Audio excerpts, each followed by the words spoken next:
International Workers' Day, a holiday that celebrates workers' rights and achievements of organized labor, such as the 8-hour workday. This year, the Occupy Wall Street campaign is hoping to mobilize tens of thousands of people across the country under the general slogan, "General Strike, No Work, No Shopping, Occupy Everywhere." Events are planned in 125 cities. The Occupy campaign plans to protest in 99 targets alone in Midtown Manhattan, including the offices of J.P. Morgan Chase and Bank of America. Activists gathered last Thursday in New York City's Union Square to announce plans for the massive May Day protests that will include immigrant groups, workers, unions, members of Occupy Wall Street. Chris Silvera's Secretary General of Teamsters Local 808. We want the immigrant community. We want Teamsters. We want laborers. We want the RSDWU. We want the United Food and Commercial Workers.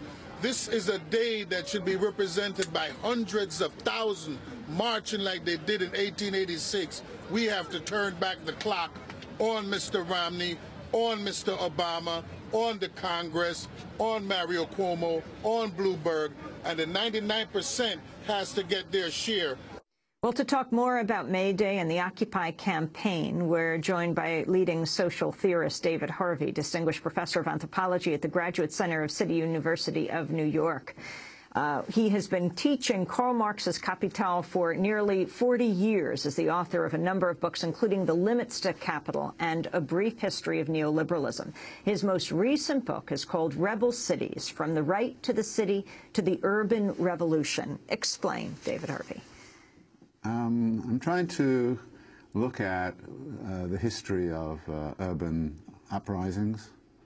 And actually, if you look at the situation around the world right now, you see examples in Bahrain, you see them in Cairo, you see them going on with the Indignados movement in Spain and, of course, in Greece, and you see them in Chile. And in recent years, we've seen uprisings in places like Los Angeles 20 years ago. And so I'm interested in the sort of political significance of these movements. And I think in some ways Occupy Wall Street is in that tradition. And tomorrow's actions, which are going to be decentralized all over the city, in a way is saying, let's take back the city and call it our city instead of being the city that belongs to the 1%. And so it's a bit like saying, let's have our city and we'll make it our city. And of course, one of the instances where that happened most emphatically was back in the Paris Commune of 1871. And so what was the Paris Commune of 1871? The Paris Commune was an uprising against the government and an attempt to create an alternative form of urban governance in Paris in 1871 under conditions of war and the like. And of course it was ruthlessly suppressed. As we see going on in Syria right now, in Homs and places, so these urban movements can sometimes work and sometimes they get savagely repressed. Moving forward from the Paris Commune, you talk about the right to the city. What does that mean? The right to the city means who has the right to New York City? Who can affect things here? Who can really change life here? And when we talk about the power of the 1%, we're talking about an extremely powerful group that actually dominates much of investment in the city, much of rebuilding of the city. We have a billionaire mayor who allies with them, but it's hardly a city that is run by picture the homeless or the impoverished population. So in reclaiming the right to the city, what we're really trying to talk about is the way in which ordinary people can affect urban life and define a different kind of urban environment in which they're going to live. Earlier this month, New York City Mayor Michael Bloomberg compared the City Council's living wage bill to communism. The bill would raise workers' wages at city-subsidized developments. Bloomberg made the comment in an interview on WOR Radio. If you think about it, the last time you really had a big managed economy was the USSR, and that didn't work out so well. Not so well. You cannot stop the tides from coming in. We need jobs in the city. It would be great if all jobs in the city paid a lot of money and had great benefits for the workers. Not good for the employers. But if you force that, you will just drive businesses out of the city. That was Mayor Bloomberg, David Harvey. It's the usual story, but look at the situation.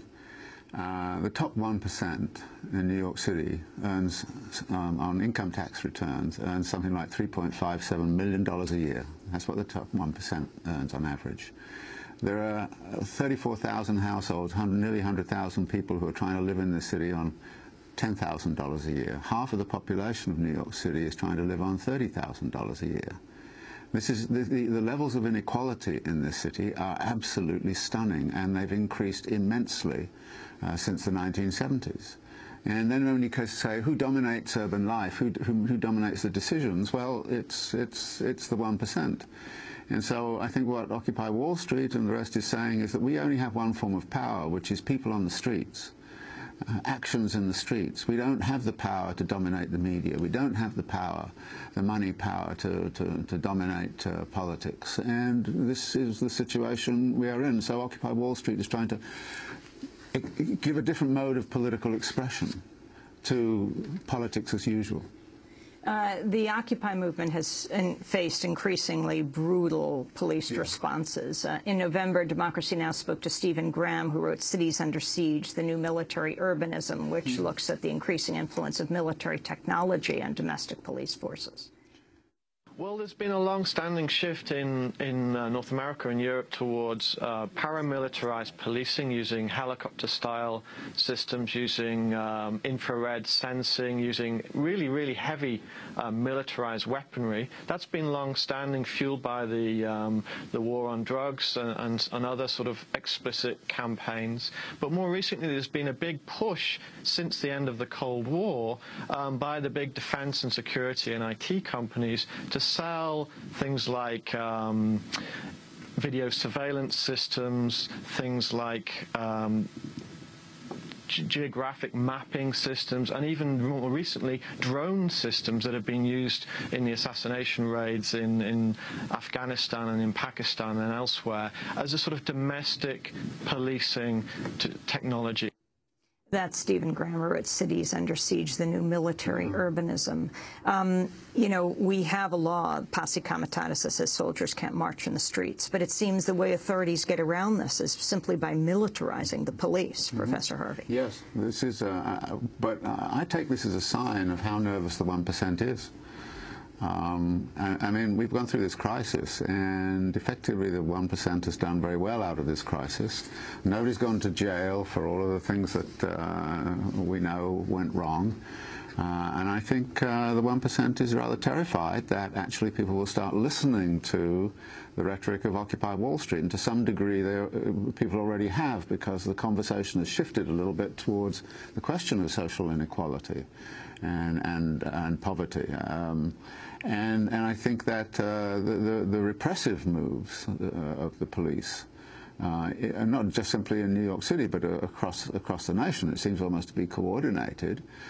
Seems to me to be almost a direct line of instruction from the J.P. Morgans of this world and all of the rich folk to kind of say, you've got to keep these people quiet, you've got to squash it in the bud. And all of the police have been doing it, and I think Occupy Wall Street is taking some inspiration, it seems to me, from the courage of the people in Tahrir Square or in Bahrain and the rest of it, to say, look, things have to change, and we're going to try to make this change come about in a peaceful way. I mean, this is, again, one of the signal things that's about it. This is a peaceful form of demonstration, and it is being ruthlessly sometimes turned into a police riot. You talk about the creation of the urban commons. Yes.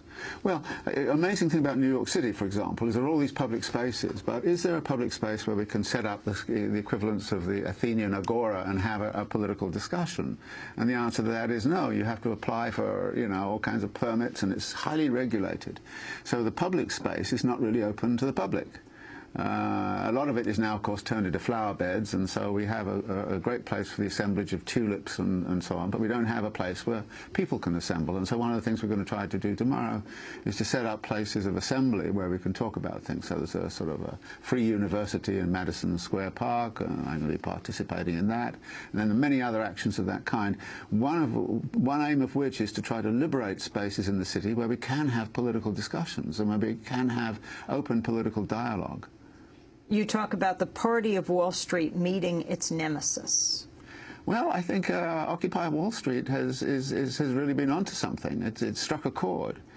And I talked about the repression of it, and I think the chord it struck is in effect measured by the speed and fierceness of the repressive moves that have been taken. So I think it's beginning to be listened to, and I hope tomorrow that there'll be a situation in which many more people will say, look, things have got to change, something different has to happen. Finally, the art of rent. There's a big anti-foreclosure movement all over this country. Minneapolis, there's a protest right now happening to prevent another foreclosure. Why do you refer to the art of rent? Well, one of the things that's happened is the attempt to turn cultural activities into industries, to try to commodify history.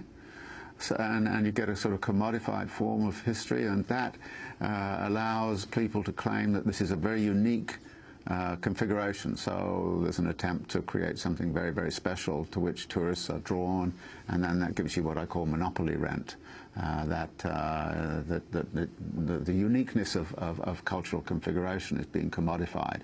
But as you know, with environmental commons and everything else, the tendency is for the uniqueness actually to be destroyed by commercialization. Professor David Harvey, thank you for joining us. We'll put part 2 on our website, Rebel Cities, From the Right to the City.